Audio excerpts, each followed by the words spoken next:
उत्तर प्रदेश के बरेली से उठी एक खबर ने अचानक पूरे प्रशासनिक और राजनीतिक माहौल को गर्मा दिया। मामला किसी नेता का नहीं, किसी चुनाव का नहीं, बल्कि सिस्टम के अंदर बैठे एक अफसर का है। बरेली में तैनात सिटी मजिस्ट्रेट अलंकार अग्निहोत्री ने अचानक अपने पद से इस्तीफा दे दिया। ये कोई सामान्य इस्तीफा नहीं था, क्योंकि आमतौर पर अफसर या तो ट्रांसफर होते हैं या सस्पेंड या फिर रिटायर। बीच में कुर्सी छोड़ देना, वो भी खुले आरोपों के साथ, सिस्टम में बहुत कम देखने को मिलता है। यही वजह है कि ये मामला सिर्फ एक प्रशासनिक घटना नहीं रहा, बल्कि धीरे धीरे इसमें धर्म, राजनीति, जाति, शिक्षा, नीति और अफसरशाही की सीमाओं जैसे कई बड़े मुद्दे जुड़ते चले गए। नमस्कार, मैं हूं खुशी और आज हम बात करेंगे उस इस्तीफे की जिसने एक अफसर की निजी पीड़ा को सिस्टम बनाम समाज की बड़ी बहस में बदल दिया। सवाल सिर्फ एक कुर्सी छोड़ने का नहीं है, सवाल ये है कि आखिर ऐसा क्या हुआ कि प्रशासन के भीतर बैठा एक अफसर खुलकर टकराव के रास्ते पर आ गया। सबसे पहले समझते हैं कि अलंकार अग्निहोत्री हैं कौन। वे 2019 के बैच के पीसीएस अधिकारी हैं। इससे पहले वो आईटी सेक्टर में करीब 10 साल काम कर चुके हैं।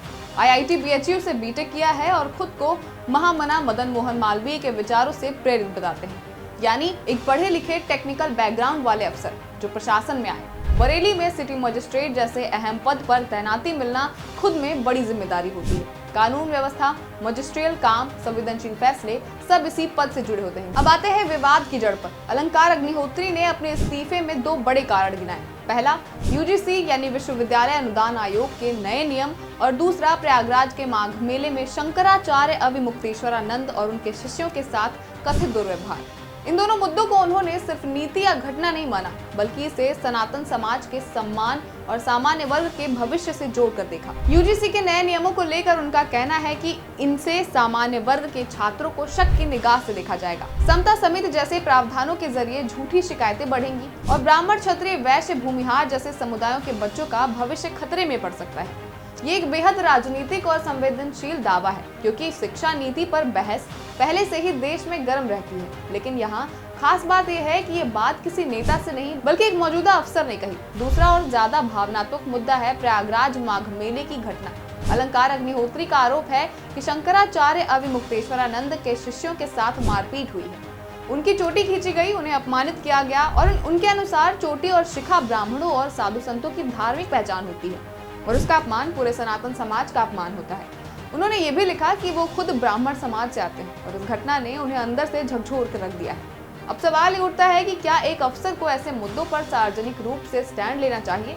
यही वजह है कि जहां मामला सिर्फ भावनाओं का नहीं, बल्कि प्रशासनिक मर्यादा का बन जाता है। सरकार का तर्क यही है कि एक अफसर की निजी आस्था हो सकती है, लेकिन वो उसे अपने पद से जोड़कर सार्वजनिक आंदोलन या बयानबाजी नहीं कर सकता। इस्तीफा देने के बाद कहानी ने और भी तेज मोड़ लिया। अलंकार अग्निहोत्री ने मीडिया के सामने आरोप लगाया कि उन्हें जिलाधिकारी के आवास पर करीब 45 मिनट तक जबरन रोका गया, मानसिक दबाव बनाया गया और लखनऊ से आए एक फोन कॉल पर अपशब्द कहे गए। उन्होंने यहाँ तक कहा कि उन्हें डर था कि उन्हें रात भर वहीं रोका जाएगा। ये आरोप बेहद गंभीर थे, क्योंकि अगर किसी अफसर को वास्तव में बंधक बनाया गया हो तो वो सीधे सीधे प्रशासनिक उत्पीड़न का मामला बन जाता है। लेकिन जिला प्रशासन का पक्ष बिल्कुल उल्टा है। एडीएम न्यायिक निर्देश दीपक सिंह ने कहा कि सिटी मजिस्ट्रेट को सामान्य बातचीत के लिए बुलाया गया था। वहां डीएम, एसएसपी और अन्य अधिकारी भी मौजूद थे। माहौल सामान्य था, चाय कॉफी दी गई, कोई दबाव नहीं था।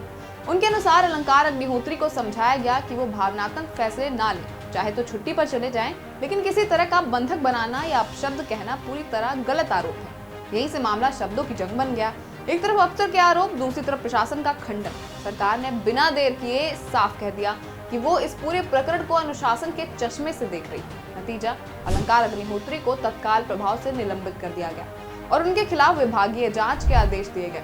जांच की जिम्मेदारी बरेली मंडल के आयुक्त को दी गई और जांच पूरी होने तक उन्हें शामली कलेक्टर कार्यालय से अटैच कर दिया गया है। अब यहाँ से मामला राजनीति और समाज के पाले में चला गया। शंकराचार्य अविमुक्तेश्वरानंद खुलकर अलंकार अग्निहोत्री के समर्थन में आ गए। उन्होंने कहा, ये इस्तीफा खुशी में नहीं, बल्कि धर्म के अपमान से आहत होकर किया गया। उन्होंने इसको त्याग बताया और यहाँ तक कि कहा कि सरकार का पद चला गया तो क्या हुआ, धर्म के क्षेत्र में वो अलंकार को बड़ी जिम्मेदारी देने को तैयार है।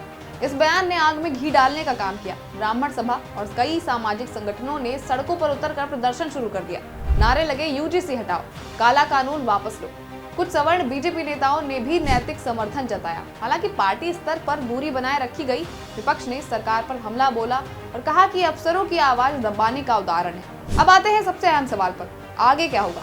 पहला, विभागीय जांच तय करेगी कि डीएम आवास पर क्या सच में दबाव बनाया गया था या फिर नहीं। अगर आरोप सही निकलता है तो प्रशासनिक अधिकारियों पर कार्रवाई संभव है। दूसरा, अगर आरोप बेबुनियाद साबित होते हैं तो अलंकार अग्निहोत्री के खिलाफ अनुशासनात्मक कार्रवाई और सख्त हो सकती है। तीसरा, उनका इस्तीफा अभी स्वीकार नहीं हुआ है, यानी तकनीकी रूप से वो अभी भी सेवा में है लेकिन निलंबित अवस्था में। चौथा, ये मामला यूजीसी नियमों पर चल रही बहस को और तेज करेगा, खासकर सामान्य वर्ग के संदर्भ में।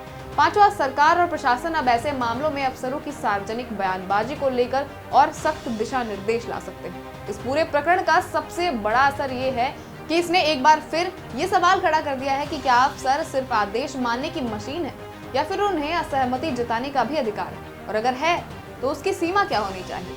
अलंकार अग्निहोत्री का मामला इसी रेखा पर खड़ा है, जहां व्यक्तिगत आस्था, सामाजिक पहचान और प्रशासनिक जिम्मेदारी टकरा रही है। फिलहाल इतना तो तय है कि बरेली का ये इस्तीफा सिर्फ एक अफसर की कुर्सी छोड़ने की कहानी नहीं है। ये कहानी है सिस्टम के भीतर चल रहे तनाव की, जहां भावनाएं, नीतियां और सत्ता आपस में भिड़ रही हैं। जहां जांच पूरी होने के बाद सच क्या निकलेगा ये वक्त बताएगा, लेकिन तब तक ये मामला उत्तर प्रदेश की राजनीति और प्रशासन दोनों में हलचल बनाए रखेगा।